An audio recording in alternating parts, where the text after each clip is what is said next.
ఈ వాక్యాన్ని వీక్షిస్తున్న సహోదరి సహోదరులందరికీ క్రీస్తు పేరట వందనములు. ఈరోజు వాక్యం ద్వారా దేవుడు మనతో చెబుతున్న మాట, ఏలయనగా రక్తము ప్రాణము. ద్వితీయోపదేశకాండము 12వ అధ్యాయము 23వ వచనము.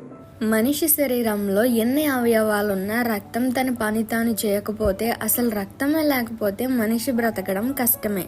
రక్తం చాలా ప్రాముఖ్యమైన పాత్ర వహిస్తుంది మనిషి శరీరంలో. ఆక్సిజన్ను సరఫరా చేస్తుంది. మనం తినే ఆహారంలో ఉన్న పోషకాలను శరీరంలో ఉన్న అన్ని కణాలకు పంపిస్తుంది. CO2ను రిలీజ్ చేస్తుంది. రక్తంలో ఉండే తెల్ల రక్త కణాలు ఇన్ఫెక్షన్స్ నుండి రక్షిస్తాయి. అంటే రోగ నిరోధక శక్తి వచ్చేది రక్తం వల్లే. మనకు తెలిసినవి కొన్నే, ఇంకా చాలా ఉపయోగాలు ఉన్నాయి ఈ రక్తం వల్ల. అందుకే రక్తము ప్రాణము అని వాక్యం సెలవిస్తుంది. అయితే యేసయ్య రక్తం మరింత విలువైనది. నీ కోసం నా కోసం ధారబోయబడింది. మనిషి శరీరంలో ఉండే రక్తమే ఎంత పని చేస్తుంది కదా.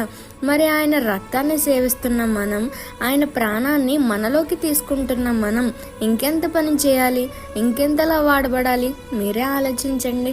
ఈ చిన్న సువార్త పరిచర్యలో మీ సహోదరులు. God bless you. ఆమేన్.